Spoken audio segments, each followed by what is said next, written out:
आज मु आपण मान सहित शेयर करी बैगण टमाटर आलू को लेकिन गोटे टेस्टी रेसिपी जहाँ को भी देवे समस्ते हाथ चाटी चाटी खाइबे। पखाल हो भात हो रुटी हो पटा हो सबु संगे खाइबा को बहुत टेस्ट लगिबो। ମୁଁ ସସ୍ମିତା ଆପଣମାନଙ୍କୁ ସ୍ୱାଗତ କରୁଛି ମୋର ୟୁଟ୍ୟୁବ୍ ଚ୍ୟାନେଲରେ। ଯଦି ଭିଡ଼ିଓଟି ଭଲ ଲାଗିବ ପ୍ଲିଜ୍ ଭିଡ଼ିଓଟିକୁ ଲାଇକ୍ କରିଦେବେ, ଅନ୍ୟମାନଙ୍କ ସହିତ ସେୟାର କରିବାକୁ ଭୁଲିବେ ନାହିଁ, ମୋ ଚ୍ୟାନେଲକୁ ସବସ୍କ୍ରାଇବ୍ କରିଦେବେ। ତେବେ ଏଠି ଦୁଇଟା ଆଳୁର ଚୋପାକୁ ଛଡ଼େଇ ନେଇକି ମଝିରୁ ଏମିତି କଟ୍ ଲଗେଇ ଦେଉଛି। ବାଇଗଣର ମଝିରୁ କାଟିକି ଦେଖିନେବା ପୋକ ଅଛି କି ନାହିଁ।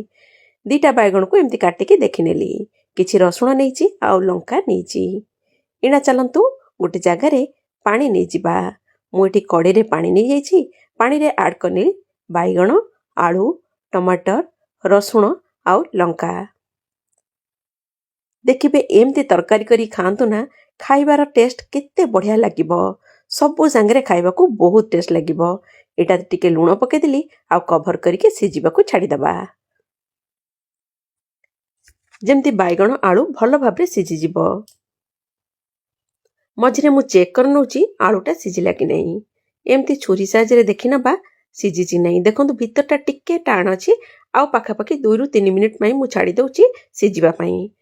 ପୁଣି କଭର କରିଦେଲି ଆଉ 2-3 ମିନିଟ୍ ପାଇଁ ଛାଡ଼ି ଦେଉଛି।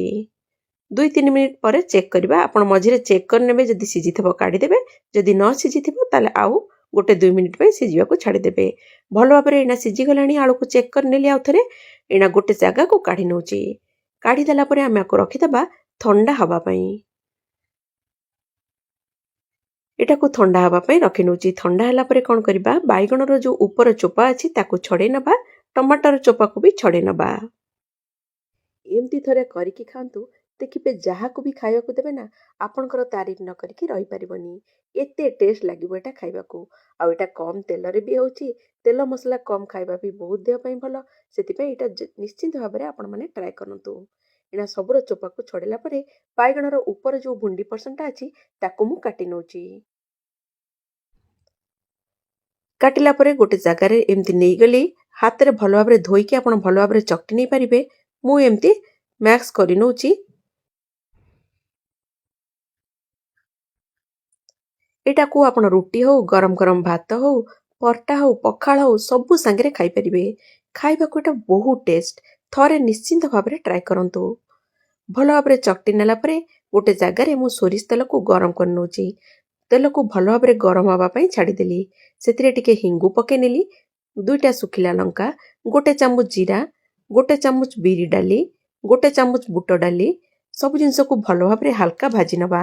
ମନେ ରଖିବେ ବେଶୀ କଳା କରିକି ଭାଜିବେନି, ହାଲକା ଭାଜି ନେବେ।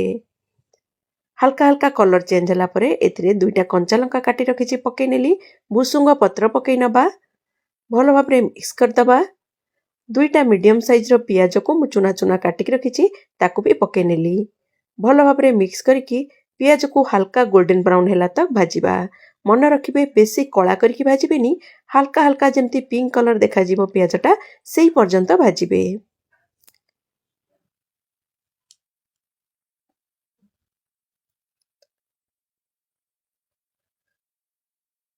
ଦେଖନ୍ତୁ ହାଲକା ହାଲକା କଲର ଚେଞ୍ଜ ହେଇଗଲାଣି। ଆଉ ମୁଁ ବେଶୀ ଏଣା ଭାଜୁନି।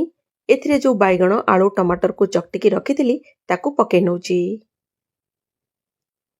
ସେଥିରେ ପକେଇଦେବା ସ୍ୱାଦ ହିସାବରେ ଲୁଣ ଆଉ 1 ଚାମଚ ହଳଦୀ ଗୁଣ୍ଡ। ସବୁ ଜିନିଷକୁ ଭଲ ଭାବରେ ମିକ୍ସ କରିଦେବା। ଯଦି ଆପଣ ଏଥିରେ ଟିକେ ପାଣି ଆଡ୍ କରିବାକୁ ଚାହାନ୍ତି ତାହେଲେ ଅଧ କପ୍ ପାଖାପାଖି ପାଣି ବି ଆଡ୍ କରିପାରିବେ। ଭଲ ଭାବରେ ମିକ୍ସ କଲା ପରେ 1 ମିନିଟ୍ ଛାଡ଼ି ଦେଉଛି ଏଟା କଷେଇବା ପାଇଁ। 1 ମିନିଟ୍ ହେଇଗଲା ପରେ ଏଥିରେ କାଟିକି ରଖିଥିବା ଧଣିଆ ପତ୍ର ପକେଇ ନେବା। ଧଣିଆ ପତ୍ର ପକେଇଲା ପରେ ଗ୍ୟାସର ଫ୍ଲେମ୍କୁ ମୁଁ ବନ୍ଦ କରିଦେବି ଆଉ ଏଇଟା ଏଣା ସର୍ଭ କରିବା।